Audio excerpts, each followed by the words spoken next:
A paz do Senhor, igreja. Amém? Glória a Deus pelos que aqui estão. Uma noite de frio, mas vocês saíram de casa e se dispuseram a estar aqui para ouvir o Senhor. Como nós acabamos de ouvir essa mensagem que veio dos céus, feche os teus olhos, coloque a mão no seu coração e só repita comigo. Fala, Senhor, porque o teu servo ouve. Amém? Vamos abrir a palavra do Senhor em 1 Tessalonicenses, capítulo 5, versículo de número 19. É o tema desse congresso que hoje se inicia. Inicialmente agradeço ao pastor a oportunidade, aos pastores, aos presbíteros da confiança, aos irmãos. É motivo de grande honra para mim, para minha família estar aqui. Sei da responsabilidade, as pernas tremem todas as vezes, é normal. Porque como o salmista diz, servi ao Senhor com temor e alegrai-vos nele com tremor. 1 Tessalonicenses, capítulo 5, versículo 19, diz assim: não apaguem o espírito. Aproveite e abre sua Bíblia em Juízes, no livro de Juízes, capítulo de número 13, versículo de número 24 e 25.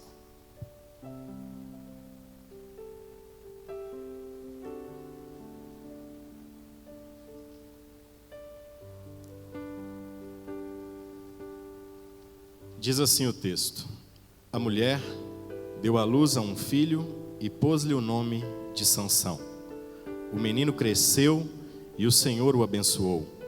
E o Espírito do Senhor começou a agir nele em Maanedã até Zorá e a Estaol. Feche os teus olhos mais uma vez. Senhor Deus, a tua palavra foi lida, a tua palavra é edificante, a tua palavra ela nos confronta, mas também ela nos conforta. Ó Deus, não olhe para a minha iniquidade, para os meus inúmeros pecados, mas olha com graça para o teu povo. Me usa como canal de bênção aqui nesta noite, aqui neste lugar, para que, ó Deus, os teus servos saiam daqui, ó Deus, edificados, transformados pelo poder da tua palavra, em nome de Jesus, amém. Deus não tem nenhum compromisso com a palavra que eu vou pregar. Deus não tem compromisso com a palavra que os pastores pregam. Deus tem compromisso com a palavra dele. Em Isaías diz que a palavra dele é que sai e não volta vazia. Através desse recurso auditivo aqui, eu posso chegar até o irmão que está lá no fundo. Mas a minha voz, ela só pode chegar até os seus ouvidos. Mas o Espírito Santo, ele pode chegar e penetrar até o seu coração. Deus tem compromisso com a palavra dele. E todas as vezes que eu prego, eu já disse isso aqui, eu faço uma oração, que se eu tiver que sair de casa para falar de mim, que Deus não me permita chegar ao lugar onde eu for pregar. Porque se eu estou aqui, eu creio que foi o Senhor quem me trouxe, e eu sei que é Ele quem vai falar com você nesta noite.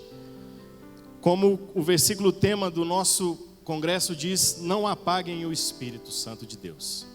Se há alguém aqui nesta noite que está com a chama apagando, eu creio que em nome de Jesus essa chama será reacesa para a honra e glória dele. Eu creio que você sairá daqui impactado. Mas eu te digo que a palavra boa não é a palavra que te faz chorar, não é a palavra que te emociona. É a palavra que te muda, é a palavra que te transforma, é a palavra que te mostra que você está no pecado, assim como João Batista dizia, arrependam-se, pois está próximo o reino dos céus. Amém? Em 1 Tessalonicenses, nós temos um grande líder que após de Jesus foi o maior pregador que pisou aqui nessa terra, o nosso querido apóstolo Paulo. Era mais ou menos o ano 51 depois de Cristo, quando essa carta foi escrita. Para ser exato com vocês, era a segunda viagem missionária do apóstolo Paulo. O apóstolo Paulo, se a gente voltar lá em Atos, no capítulo de número 9, nós veremos a história da conversão dele. Ele era um perseguidor da igreja, ele era aquele que condenava os cristãos, aqueles que aceitavam a mensagem da cruz e a pregavam e a difundiam entre os quatro cantos da terra. O apóstolo Paulo ia atrás desse povo, os encarcerava e numa dessas idas ele cai do cavalo e então tem um encontro com o Senhor. E a partir de então eu penso que o apóstolo Paulo para tentar recuperar o prejuízo que ele havia causado ao reino dos céus, ele então decide pregar o evangelho aos 4 cantos e faz viagens missionárias por toda a região que existia, por todo o mundo que existia na época. Inicialmente ele tinha alguns companheiros de viagem, como Barnabé, como Marcos, que escreveu o evangelho, mas nessa segunda viagem, após uma desavença entre eles ideológica, ele se une a Timóteo e a Silas e sai para fazer essa segunda viagem missionária. Na primeira cidade que ele para é Filipos, onde ele escreve posteriormente a carta aos Filipenses. Lá então, após a conversão de Lídia, ele é preso, torturado, encarcerado e amarrado e jogado num calabouço. Ainda com as feridas nas costas, ele e Silas cantavam. Nós temos aquela passagem muito conhecida, em que eles adoram na prisão, vem um terremoto, abala a prisão e todas as cadeias se abrem. O soldado então, que estava ali a vigiá-los, vai e resolve se suicidar. Porém Paulo diz: acalma, não te faça nenhum mal, nós estamos aqui. Então aquele que estava ali encarregado de castigar, de infligir castigos naqueles que estavam presos, começa a tratar as feridas de Paulo e Silas ali naquela cela. Eu não sei a situação que você chegou aqui hoje, mas às vezes, talvez você tenha um carcereiro na sua vida hoje, que está te afligindo, que está te castigando. Mas Deus vai usar até aqueles que se levantaram para te castigar, para te honrar, para te curar e para tratar as suas feridas em nome de Jesus. É sobre isso que nós vamos falar nessa noite.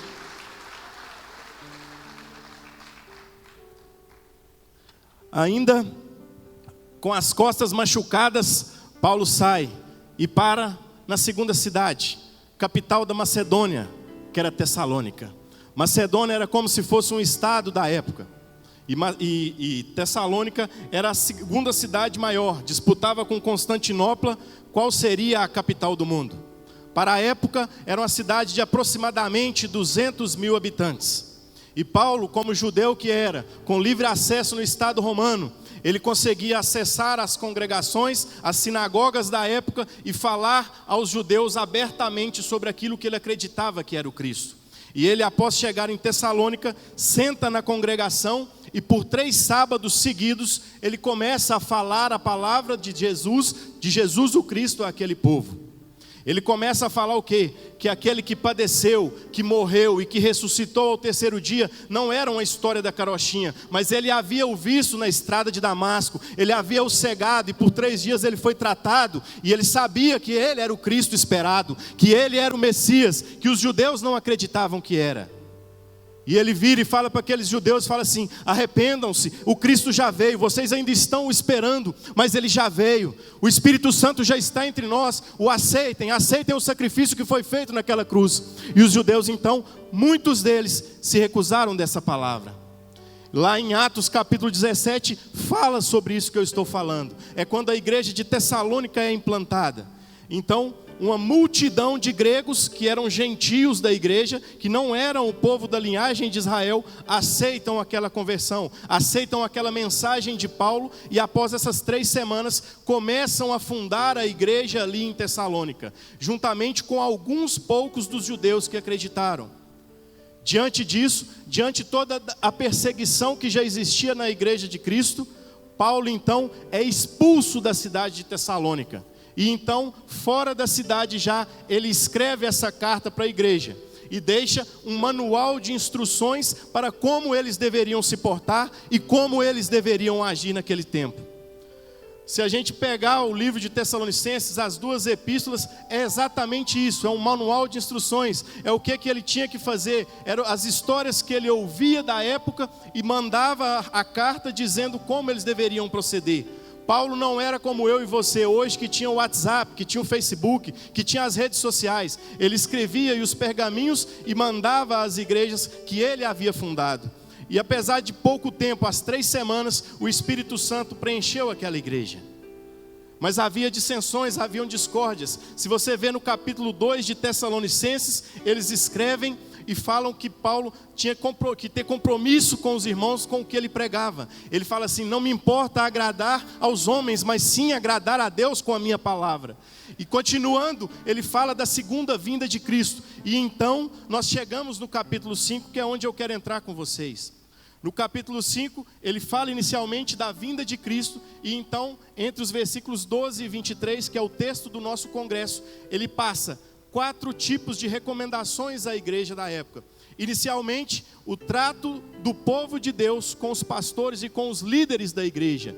Depois, o trato entre os irmãos, como os irmãos deviam conviver dentro da igreja. Em seguida, o trato do povo com o sagrado, que é aonde nós chegamos. Aí ele vai e diz o quê? Ele fala assim: regozijai-vos sempre, alegai-vos sempre no Senhor, orai sem cessar, não apaguem o Espírito. Que é a oração que ele deixa, que é as ordens que ele deixa para nós no nosso relacionamento com o Senhor. E aí eu pensei, eu falei, que tema difícil, que tema difícil. Como você falar de apagar o Espírito Santo do Senhor? O Espírito Santo de Deus é uma pessoa mais real do que eu tenho que ser para você. Você tem que ter um relacionamento tão íntimo com o Espírito Santo de Deus, a ponto de ouvi-lo falar mais nitidamente do que o que você está me ouvindo agora. E é esse Espírito Santo que não pode ser apagado nem da sua e nem da minha vida. E é esse chamado que eu quero deixar nesta noite. Mas então por que eu li o segundo texto? Por que eu li o texto de Sansão? Porque Sansão, ele nos mostra na prática como é apagar o Espírito Santo de Deus, como é anular o Espírito Santo de Deus. Se não, vejamos, versículo 24 a gente leu: a mulher deu à luz a um filho e lhe pôs o nome de Sansão, quer dizer luz. O menino cresceu e o Senhor o abençoou. E o Espírito do Senhor começou a agir nele. Se a gente voltar a partir do versículo 13, quando a gente vê o pai de Sansão, Manoá, e a sua esposa, ela era estéril. Ela não podia dar à luz.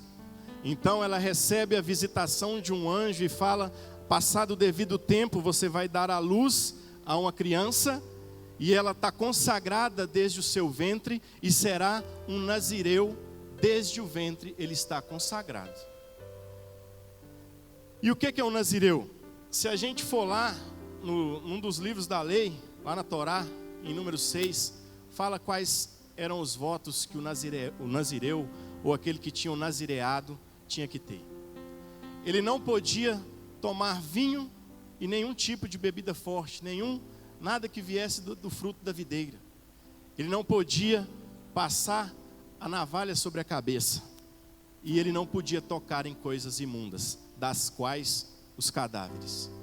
Esses 3 votos ele não podia fazer, ele não podia descumprir para com Deus, desde a vida dele, desde o nascimento dele até o último dia da morte.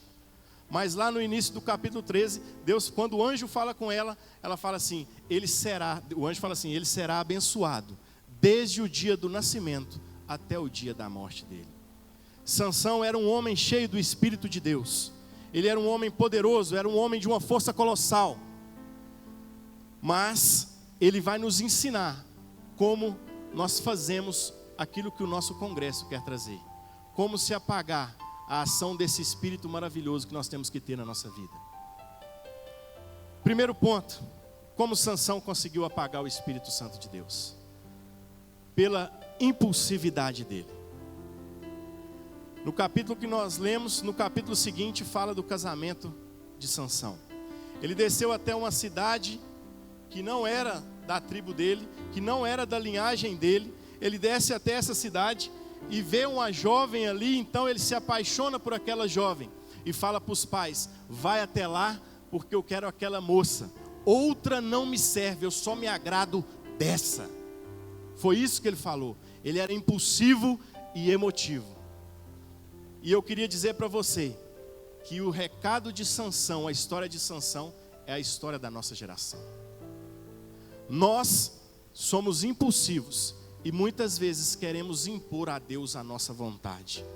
Nós queremos impor aquilo que nós queremos. Nós queremos, vamos citar o mesmo exemplo dele. Nós queremos um relacionamento e queremos impor que aquele relacionamento seja abençoado por Deus. Quando está todo errado o relacionamento. Às vezes ele veio de um adultério e você quer que Deus abençoe isso. Às vezes ele vem de uma fornicação e você quer que Deus abençoe. Às vezes ele está em julgo desigual, você está na igreja servindo a Deus e quer namorar com o cara que está lá fora, ou com a moça que está lá fora, e você quer que Deus abençoe. Cuidado com a sua impulsividade. A sua impulsividade, os seus impulsos apagam o Espírito Santo de Deus. E a palavra do Senhor, ela nos remete em vários textos que nós devemos deixar o Espírito Santo de Deus nos governar. Não é nós governarmos a nossa vida. Não é nós aceitarmos o controle da nossa vida. Nós devemos tomar cuidado com a nossa impulsividade, porque lá em Jeremias 17, versículo 9, diz o seguinte: enganoso é o coração do homem e desesperadamente corrupto. Quem o conhecerá? Quem conhece o seu coração? O versículo seguinte te responde: eu, o Senhor, esquadrinho o seu coração. Então, se você quer ter os seus relacionamentos abençoados, a sua vida abençoada, você tem que estar debaixo do jugo da mão de Deus. Você tem que se colocar debaixo da mão dele e deixar o Espírito Santo governar a sua vida. Porque senão as suas escolhas serão frustradas, senão as suas escolhas serão, assim como a de Sansão, levarão a caminhos de morte. O caminho do homem parece bom aos seus olhos, mas ao final é caminho de morte. Assim diz Salomão. Esse é o primeiro ponto. A impulsividade de Sansão nos ensina. E o segundo ponto que Sansão nos ensina, confirmado pela palavra de abertura que nós tivemos aqui, a palavra de salvação. Sansão, ele brincou com o sagrado. E eu, infelizmente, posso falar para vocês que muitos de vocês vieram aqui hoje brincando com o sagrado. Basta dar uma andada na igreja na hora que o pastor está pregando. Você vai ver gente no celular, você vai ver gente com conversa paralela, você vai ver gente em rodinha lá no fundo. Eu não falo só para vocês não estou chamando a atenção da igreja não. A palavra fala primeiro comigo. A palavra fala primeiro comigo. Sansão brincou com o sagrado. Quando Sansão desceu para a cidade para pedir a moça em casamento, que a Bíblia não fala o nome da moça, veio um leão perante a ele, e ele, empossado do Espírito do Senhor, ele estraçalha e rasga esse leão como rasga um papel. E ele então chega lá, pede a moça em casamento, passa algum tempo, depois ele retorna para se casar, para ter a festa, para ter as bodas. Aí ele se lembra e fala assim: eu matei aquele leão, eu vou lá naquele leão, aquele leão está aqui, eu vou lá ver. Chega então Sansão no leão, aí tem uma colmeia bonita, cada favão de mel. Sansão então, esquecendo do seu nazireado, ele toca naquele cadáver daquele leão, extrai o mel, come do mel e leva para os seus pais. O que eu aprendo com isso? Tanto eu quanto você, nós queremos tirar prazer do pecado. Nós queremos tirar prazer na podridão. Nós queremos tirar doçura na podridão. Está tudo errado e o cara está feliz. Está tudo desgraçado e o cara está alegre. Rasga o seu coração, meu irmão. Rasga o seu coração na presença de Deus. Não tem como a gente tirar a doçura da podridão. Não tem como a gente tirar a mel de coisa morta. Deus não se agrada disso. Palavras do Senhor é que são favos de mel. São delas que procedem a fonte de vida eterna. É delas que nós temos que tirar a doçura das nossas vidas. Não é de coisa podre, não é de coisa morta. Nós não podemos brincar com aquilo que é sagrado. Se nós temos votos e compromisso com o Senhor, nós devemos cumpri-los fielmente, integralmente, porque é disso que o Senhor se agrada. Sansão brincou, meu irmão.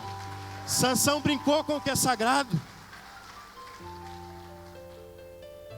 Nós não podemos brincar com o que é sagrado. Pode ser o último culto da nossa vida, irmãos.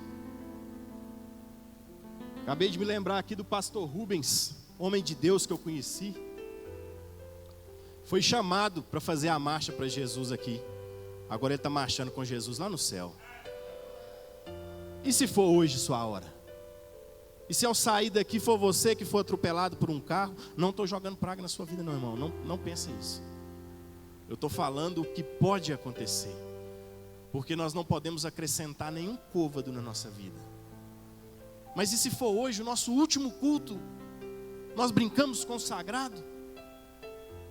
Ou nós de fato entregamos e entramos aqui para prestar um culto verdadeiro a Deus? Como nós cantamos no início, ao único que é digno de receber a honra e a glória e o louvor. É Ele que está aqui nesta noite. É esse Espírito Santo que nós não podemos apagar. É esse Espírito Santo. E se for o nosso último culto? Ainda há tempo, meu irmão. Rasga o seu coração, ouça o que o Espírito Santo de Deus está falando com você. Não estou dizendo das palavras que eu estou te falando, mas daquilo que o Espírito Santo está ministrando aí no seu coração. Não brinca com o sagrado. Nós vamos ver o final da história de Sansão, o que aconteceu com ele. E eu tenho certeza que esses não eram sonhos de Deus. Sansão, lá no capítulo 13, fala que ele foi chamado como libertador para começar a libertação do povo de Israel. Assim como Deus levantou Adão, assim como depois ele levantou Noé, assim como depois ele levantou Abraão, levantou Isaac, ele levantou Sansão para julgar o povo de Israel e encheu ele com o Espírito de Deus. Mas Sansão apagou isso. Sansão apagou isso. Terceiro ponto, além da impulsividade e de brincar com o sagrado, esse eu me identifiquei.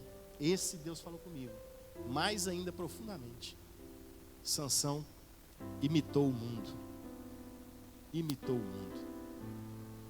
Se a gente olhar a festa de casamento de Sansão, ele quebra o seu segundo voto. Ao invés dele fazer a festa, o casamento, como mandava a doutrina israelita, a doutrina de Deus, ele não.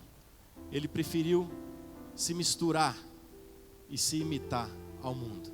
Fez 7 dias de banquetes, 7 dias de festa, com álcool. E aí então ele quebra o segundo voto dele. Ele se imitou o mundo. Lá em 1 João 15, versículo 17, diz o seguinte: não ameis o mundo, nem as coisas que há no mundo.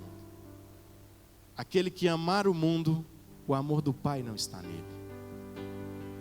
A quem você ama mais? Você ama mais aqueles colegas de sala que você está tentando agradar, enganando a si mesmo, querendo fingir ser uma pessoa que você não é? Ou aquele namorado que às vezes não conhece a palavra de Deus, que você está saindo com ele, que você vai estar tendo relação com ele? Quem você está tentando imitar? Quem você está tentando imitar? O mesmo Paulo que escreveu não apaguem o Espírito, ele disse: sede meus imitadores como eu sou de Cristo. Será que nós podemos bater no peito assim como Paulo disse? Sede os meus imitadores. Ele não fala nem assim não, imita a Cristo. Não, ele fala assim: sede meu imitador, porque eu imito a Cristo.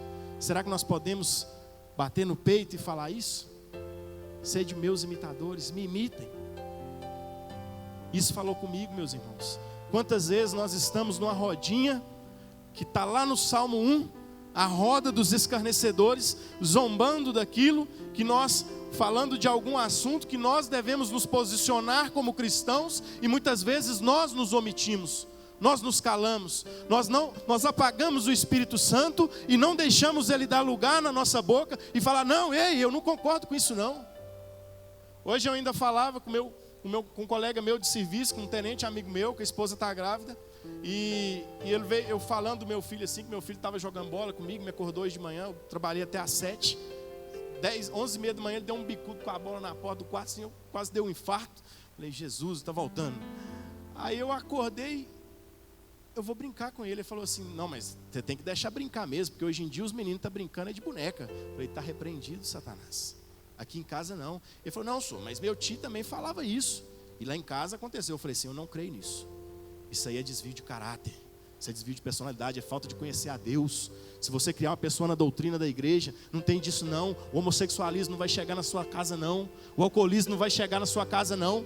Porque aonde está o Espírito do Senhor tem liberdade, mas tem ordem, mas tem decência, mas tem santidade. E eu profetizo em nome de Jesus que a casa de vocês é santa. Em nome de Jesus. Não vamos imitar o mundo, meus irmãos. Não vamos imitar o mundo.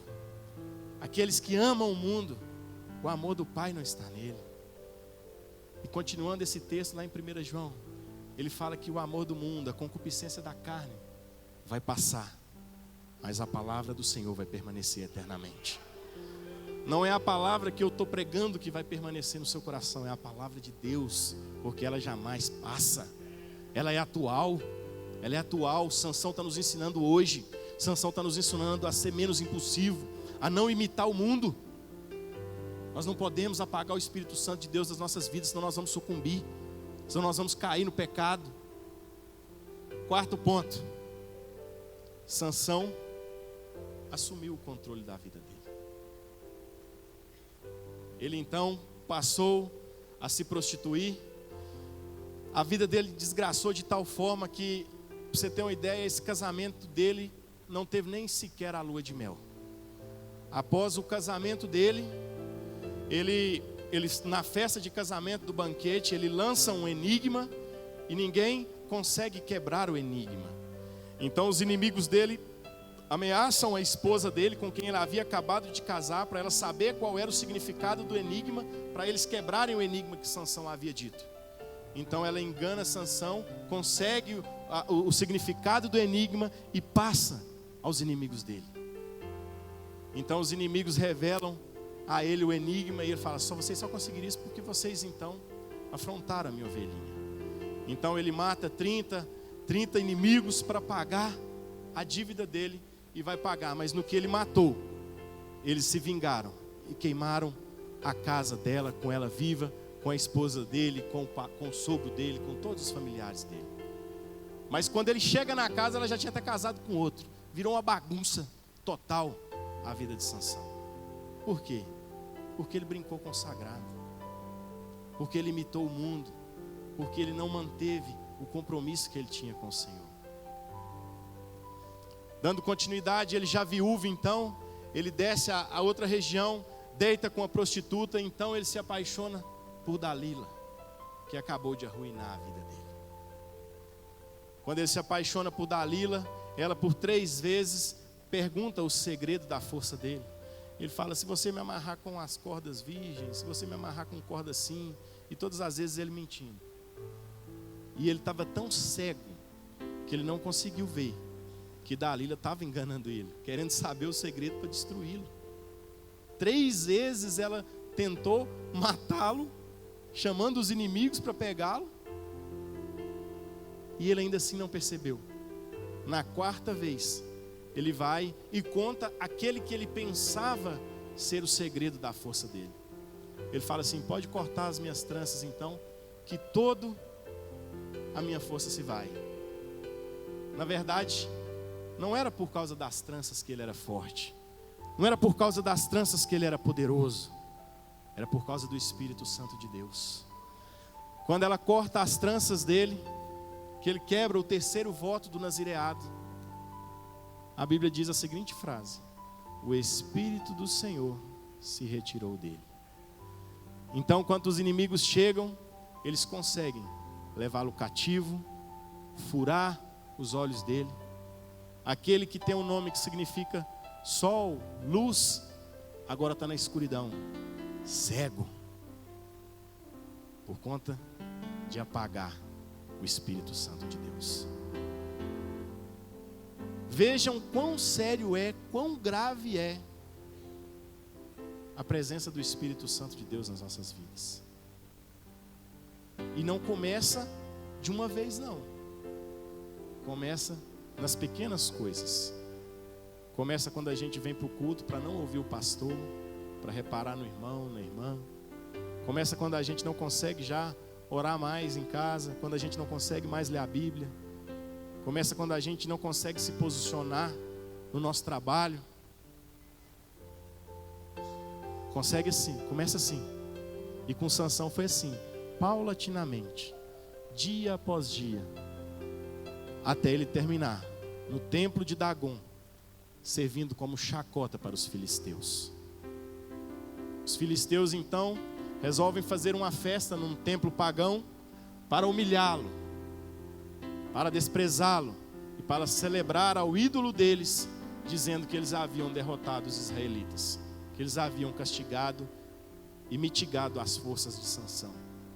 Então aí eu tenho a certeza de que a força de Sansão não estava no cabelo dele, porque ali naquele templo, ele com os olhos vazados, não enxergando nada, só ouvindo aquela gritaria, ouvindo aquela zombaria, ele apoiado nas colunas do templo, ele fala: Senhor, tem misericórdia de mim e me devolve a minha força mais uma vez. E a Bíblia diz que o Espírito novamente se apossa dele, e ele derruba aqueles templos e mata os inimigos dele. O que eu quero te dizer com isso? Que mesmo no sofrimento, mesmo se você tiver conseguido apagar, até hoje, até você entrar aqui, se você tiver conseguido apagar esse Espírito Santo de Deus na sua vida, ainda há tempo dessa chama se reacender. E assim como Sansão, ele matou mais na morte dele do que todos que ele havia matado na vida dele.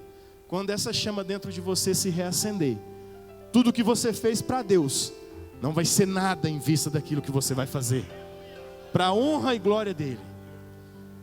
Deixa o Espírito Santo incendiar o seu coração nessa noite, meu irmão. Não imite, não brinque, não assuma o controle da sua vida. Dê total liberdade, como está lá em Gálatas 2:20. Eu fui crucificado com Cristo. Já não sou eu quem vive, mas Cristo que vive em mim. Isso é dar lugar, isso é acender a chama do Espírito Santo de Deus. Se você quer um evangelho que você tem o controle total da sua vida, desculpa, não é aqui. Aqui não somos nós quem escolhemos por nós, é o Espírito Santo de Deus que nos direciona. É o Espírito Santo de Deus que conduz essa igreja, é o Espírito Santo de Deus que conduz as nossas vidas.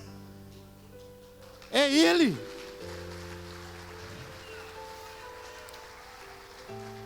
Essa semana, minha esposa e eu tínhamos que tomar uma decisão a respeito da casa. A gente já tinha contratado um prestador de serviço. E o cara, no domingo à noite, quando a gente foi orar pelas nossas famílias, eu fiz a seguinte oração: Senhor, feche todas as portas que não são suas e abra somente as que forem do Senhor. Na segunda-feira o cara não apareceu. Aí eu liguei para ele e falei: não, cara, arrumei outros compromissos. Eu falei: não, fica na benção. Aí contratei outro, melhor e mais barato. Aí no início assim, minha esposa e eu até questionamos. Aí o Espírito Santo me lembrou. Eu falei assim: opa, você não pediu? Eu ainda falei com ela, falei assim: não, nós oramos ontem. Nós oramos ontem para Deus fechar as portas que não são dele. Então amém, glória a Ele. Quem dirige a nossa vida nos mínimos detalhes é o Espírito Santo de Deus. É na escolha do seu relacionamento, é na escolha da sua profissão, os que são mais jovens.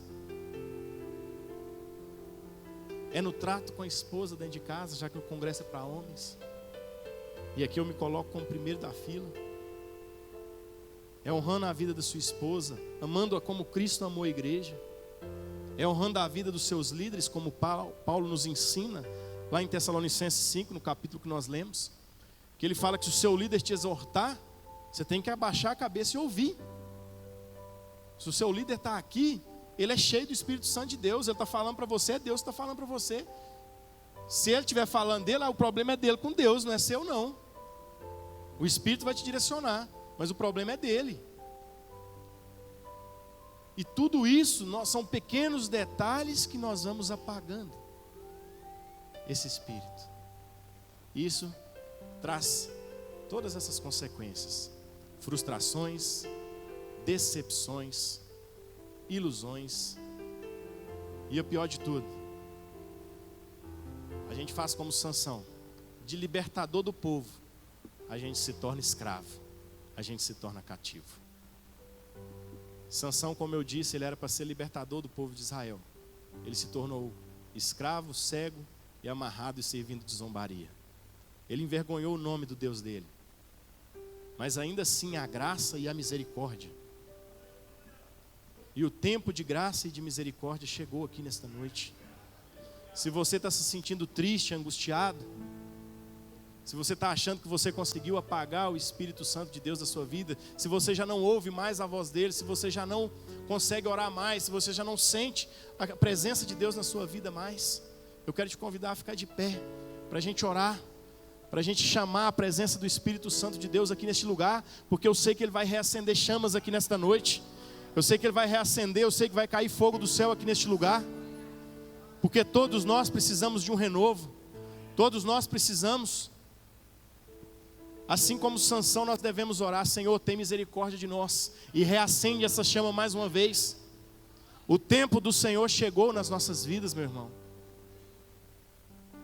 A força de Sansão não estava no cabelo, a sua força não vem de nada natural, a sua capacidade de vencer o pecado não vem de nada natural, a sua capacidade de vencer o mal só vem dele, do Espírito Santo de Deus. E eu te convido a vir aqui à frente, para nós orarmos, para que essa chama seja acesa, reacesa, para que nós retiremos as cinzas.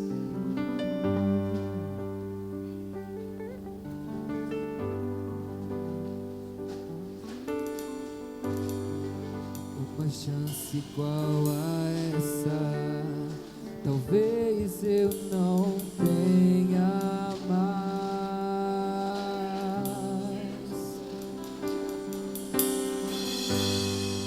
Quero estar em tua presença, nem que seja a última vez. Se humilhe na presença de Deus. Se tiver que chorar, eu chorarei. Se tiver que gritar, eu gritarei. Se tiver que humilhar o teu espírito, assim o farei. Me dá mais uma chance. Eu quero nascer do teu espírito. O Espírito Santo de Deus está aqui. Cante, cante. Eu quero matar minha carne, fazer tua vontade, doce Espírito. Que a minha vida seja a tua vida, Jesus. Ore, cante, se humilhe na presença de Deus, porque Ele te exaltará. Uma chance igual a essa, talvez você não tenha mais essa chance, talvez é a última vez. Se humilhe, não perca essa oportunidade. Eu quero estar em tua presença, nem que seja a última vez. Se tiver que chorar, eu chorarei. Se tiver que gritar, eu gritarei. Se tiver que humilhar o meu espírito, assim o farei. Me dá mais uma chance. Eu quero nascer do teu espírito. Eu quero matar minha carne, fazer tua vontade, doce Espírito. Que a minha vida seja a tua vida, Jesus. Eu quero nascer do teu Espírito. Eu quero matar minha carne,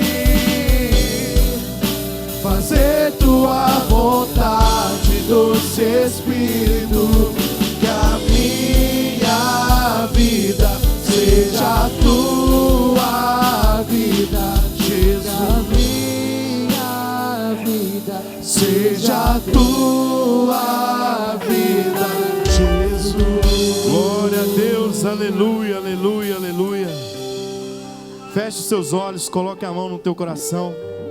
Presbítero Itamar vai orar por nós, como nós acabamos de cantar. Mate a nossa carne, Senhor. Nós matamos a nossa carne, Senhor, em nome de Jesus.